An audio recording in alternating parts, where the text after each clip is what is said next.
So hi, hello and welcome again. Microbehunter here. Today I'm going to do a very short video because I just want to show you this little guy over here. That's a tardigrade, of course, a moss piglet. Yeah, I've already made many videos about those animals, those micro animals.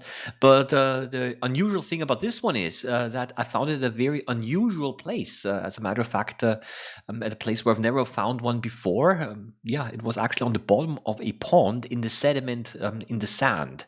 Now, tardigrades are quite ubiquitous. They like to live in a large variety of different environments. So it should not be surprising that you can also find it in ponds. But as I just mentioned, it was the first time that I isolated one from there.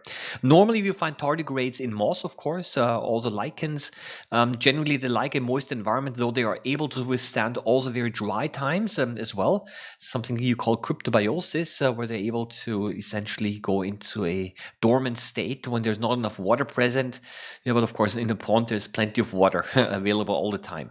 The tardigrade moves around in a fairly clumsy way.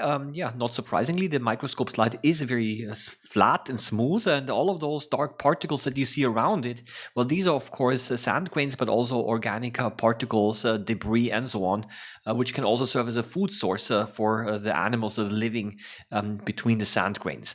Now, you can also have a short glimpse into the digestive system of the tardigrade. You can see that the inside of the tardigrade is a little bit darker than the rest of the body, and that can indeed be due to the fact that this is the food that you're able to see, because many of those micro animals like tardigrades are quite transparent, and you're able to look into the body of them and to actually observe the physiology that's actually going on inside those little animals.